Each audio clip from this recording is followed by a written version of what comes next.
o tema de hoje, cartas às igrejas da Ásia. A quinta igreja, igreja de Sardes.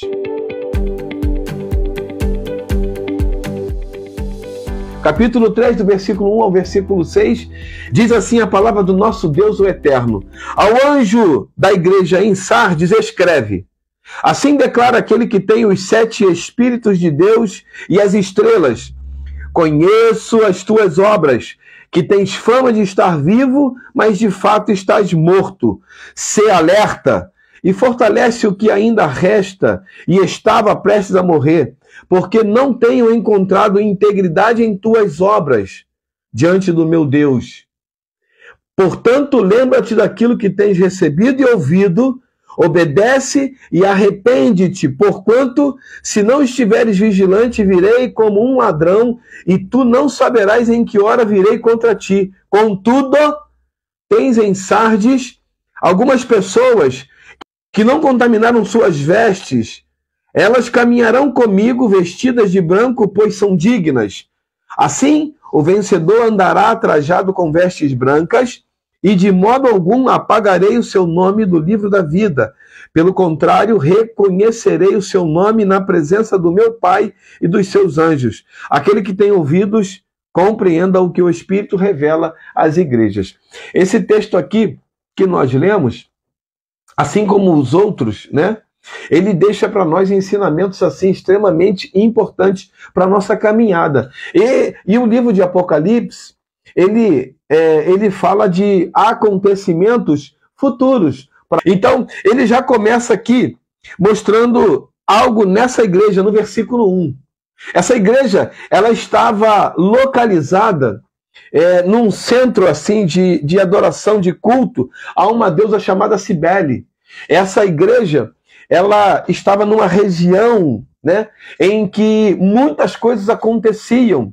E essa igreja, por estar, vamos dizer assim, numa apatia espiritual, ela é considerada por Jesus, né, nessa revelação que Jesus dá ao apóstolo João, ela é considerada uma igreja que pensava estar viva, mas estava morta. Ele diz aqui, ó, ao anjo da igreja em Sardes escreve: assim declara aquele que tem. Quem é que tem os 7 Espíritos de Deus e as estrelas? O próprio Senhor, né? Então,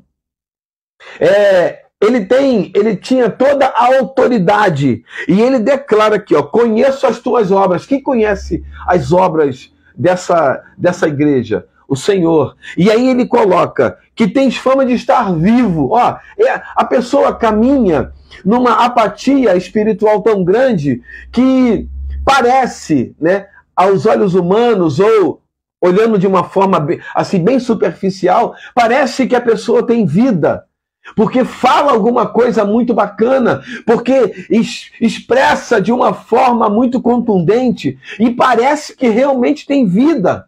Mas de fato, o direito diz assim, ó, quando a pessoa é dona de alguma coisa, mas não tem nada escrito, né, não tem nada oficializado. O direito diz assim, ela é dona de fato, mas não é de direito. Aqui, o que parecia ser, né, mas de fato, mas ali, oficialmente, estava morto. Por quê? Porque Deus conhece o interior, o que as obras, o que essa igreja expressava na sua prática diária, dava a aparência de alguém que estava vivo, mas de fato estava morto.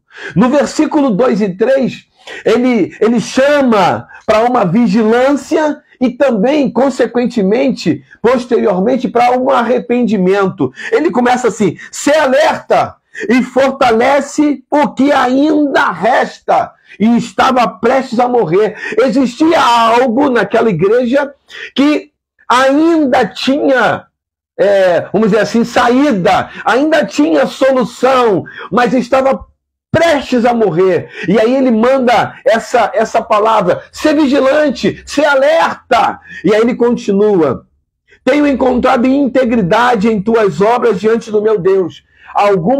alguém ali ainda estava com o coração sincero, íntegro diante de Deus. Mas ele coloca assim, ó: portanto, lembra-te daquilo que tens recebido e ouvido, obedece e arrepende-te. Porquanto, se não estiveres vigilante, virei como um ladrão, e tu não saberás em que hora virei contra ti. Nesse momento, ele está dando a oportunidade do arrependimento. O Senhor está dando a oportunidade dessa igreja se voltar para o Senhor e dizer: nós erramos aqui, mas nós queremos acertar a partir daqui. Então, era vigilância, mas era também a oportunidade do arrependimento.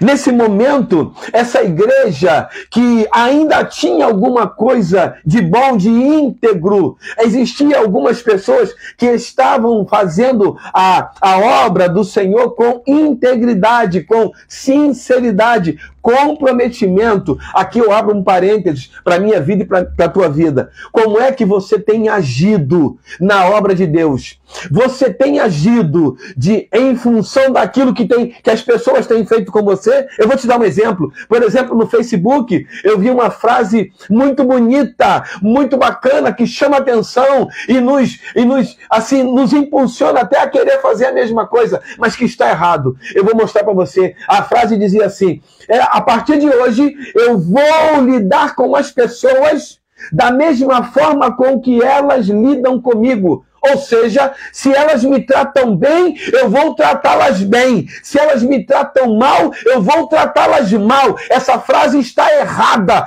Você não pode agir em função daquilo que as pessoas fazem com você. Você tem uma essência, você tem algo que as pessoas muitas vezes não têm. E por isso, você não pode agir em função daquilo que as pessoas fazem com você. A sua posição não pode mudar porque as pessoas mudam. O seu caráter não pode mudar porque as pessoas mudam. A sua honestidade não pode mudar porque as pessoas mudam e não são honestas com você. Então, existem pessoas que estão sinceras na obra de Deus, mesmo que estejam num lugar onde existam pessoas com más intenções. Isso não muda o nosso comportamento. Isso não muda, ou melhor, isso não pode mudar o nosso posicionamento. Nós temos um posicionamento diante de Deus e isso não pode mudar de acordo com as atitudes das pessoas. Senão, nós vamos viver constantemente mudando de direção, de rota, porque as pessoas estão mudando conosco. Quem é você na obra de Deus? Quem é você nessa caminhada cristã? Você depende das atitudes das pessoas para que você tenha a sua postura, o seu posicionamento? Ou você já tem claro dentro de você: não, eu sou filho de Deus, você é filha de Deus e ponto final. Quando nós temos essa percepção, nós entendemos que temos uma identidade. Essa igreja aqui, em algum momento ela se desviou, mas tinha pessoas aqui que reconheciam suas identidades e elas não mudavam. Elas sabiam quem elas eram diante de Deus e elas mantinham esse posicionamento, aconteça o que acontecer. A ponto de o Senhor mostrar para o apóstolo João, e ele vê aqui no versículo 4, ele colocar assim, contudo, contudo, é uma conjunção adversativa, mas, porém, contudo, todavia, no entanto, que contraria mais o que foi dito anteriormente. Olha só o que ele diz: contudo, tens em Sardes algumas pessoas que não contaminaram suas vestes. Olha só que coisa interessante. Elas caminharão comigo vestidas de branco, pois são dignas. E elas não são dignas na sua dignidade. Elas são dignas porque elas reconheceram em Jesus o Senhor e Salvador das suas vidas. E o sangue de Jesus as tornou, ou as tornaram dignas. Então, Jesus coloca aqui, ó, contudo tem vencido de algumas pessoas que não contaminaram suas vestes. Existe na caminhada cristã 2 grupos de pessoas. Pessoas que não estão se importando e estão manchando as suas vestiduras com as suas atitudes, e existe um grupo de pessoas que se mantém reta, que se mantém assim inabaláveis, e esse grupo de pessoas, eles não contaminam suas roupas, suas vestiduras. Essas pessoas caminham olhando apenas para Cristo. Essas pessoas, elas não caminham baseadas nos acontecimentos. Essas pessoas, elas não caminham baseadas nas atitudes das outras pessoas. Essas pessoas caminham baseadas em Cristo. E aconteça o que acontecer, os olhos dessa pessoa continuam em Cristo, ainda que elas sejam injustiçadas, ainda que elas sejam que tenham seus planos frustrados, ainda que elas sejam ofendidas, ainda que algo aconteça, o sofrimento físico, emocional chegue na sua vida, elas continuam retas diante do Senhor. No versículo 5, ele fala de um livro da vida. E tanto os judeus quanto os romanos, eles tinham um registro das pessoas. E esse registro, ele dava direito para as pessoas, mas também cobrava deveres. E aí, quando a pessoa infringia algum tipo de lei, algum tipo de situação, esse nome era arriscado. Essa pessoa perdia não somente os seus direitos, os deveres, mas principalmente os seus direitos. Então, ela perdia a sua cidadania. E é isso, e essa ilustração, ele faz aqui. Para os judeus, esse livro da vida se referia à vida eterna. Então, riscar o nome aqui significaria perder, não ter a vida eterna. E aqui, eles entendiam muito bem, porque era um contexto que eles viviam.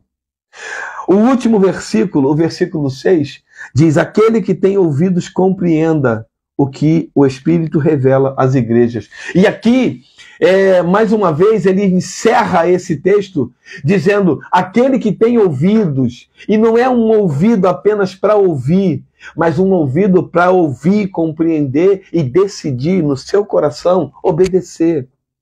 O que faz a diferença na minha vida e na sua vida não é ter muito conhecimento, mas é colocar esse conhecimento em prática obedecendo a palavra do Senhor. Quando nós decidimos obedecer, nós estamos em linha com aquilo que Deus tem preparado para a nossa vida. Um hino que nós cantávamos muito no culto de criança, né, na escola bíblica que tinha na nossa casa, aquele hino que falava assim, ó, uma musiquinha: obedecer é mais que importante, é prova de amor, com alegria vou obedecer ao Senhor. Então, obedecer, desde criança, nós ensinamos e aprendemos que obedecer é mais que importante. Não é uma simples situação, mas é uma prova de amor ao Senhor, porque quando nós amamos e praticamos esse amor do Senhor, nós obedecemos a sua palavra. O que eu aprendo com essa igreja aqui é que nós precisamos, vou mudar, é que nós não podemos permitir que a nossa vida se torne um cadáver espiritual nessa terra. Nós não podemos caminhar como mortos espirituais. E quando é que isso acontece? Quando nós não somos vigilantes ou quando nós não obedecemos. E isso é de forma voluntária. Eu preciso obedecer ao Senhor. Eu preciso obedecer a sua palavra. Eu preciso entender que na caminhada, algumas pessoas elas vão obedecer, outras pessoas elas não vão obedecer. Algumas pessoas elas vão cumprir, outras pessoas elas não vão cumprir. E eu preciso entender que o meu comprometimento com o Senhor, a minha postura com o Senhor, ela não depende das atitudes das das pessoas que estão ao meu redor. Porque se eu buscar, se eu esperar por isso, eu posso até me frustrar e posso até não continuar a minha caminhada. Sabe por quê? Porque essas pessoas, elas não são, elas não têm o mesmo compromisso que eu preciso ter. E aí eu vou olhar para essas pessoas acreditando que essas pessoas, elas são parâmetro de obediência, de comprometimento, quando não são. Espiritualmente falando, elas estão mortas. Então eu preciso, no meio da caminhada, quando eu me deparar com alguém que está fazendo algo errado, eu preciso tirar o foco dessa pessoa e começar a olhar para o Senhor, voltar os meus olhos para o Senhor. Porque isso é certo, é líquido e certo. Em algum momento da minha caminhada, eu vou me decepcionar com alguém. Eu vou me frustrar com alguém. Eu vou ser injustiçado por alguém. E aí, quando eu entendo, quando eu passo por isso e entendo que isso não é, essa situação não é o parâmetro estabelecido pelo Senhor na sua palavra, então eu não fico... Isso causa dor? Claro que causa, nós somos seres humanos. Isso causa... decepção, claro que causa, mas não pode, entenda isso, não pode fazer com que eu desista da caminhada. A minha caminhada cristã não depende das pessoas. Eu entendo que o Senhor Jesus, ele se entregou na cruz do Calvário por mim e por você. Então, baseado nesse amor da entrega na cruz do Calvário, é que eu vou permanecer no caminho. Na igreja em Sardes, existiam pessoas que estavam fazendo tudo errado e elas estavam mortas, espiritualmente falando. Mas, contudo, existiam pessoas também que estavam perseverando. Aqui, ó. Contudo, tens em Sardes algumas pessoas que não contaminaram suas vestes. Elas caminharão comigo, diz o Senhor, vestidas de branco, pois são dignas. E a dignidade aqui eu falei e vou falar de novo. Não está na dignidade humana, mas está em reconhecer o senhorio de Jesus. E não somente reconhecer, mas obedecer. Amém? Então, que você na tua caminhada, você possa entender que Jesus está no controle. E Ele tem planos perfeitos para você, para a tua vida. Não desista por causa de algo que você tenha visto, por causa de algo que você tenha vivido, por causa de algo que você tenha presenciado. Não pare a sua caminhada. Amém? Quem morreu na cruz do Calvário foi Jesus, por amor a você. Deus abençoe a tua vida.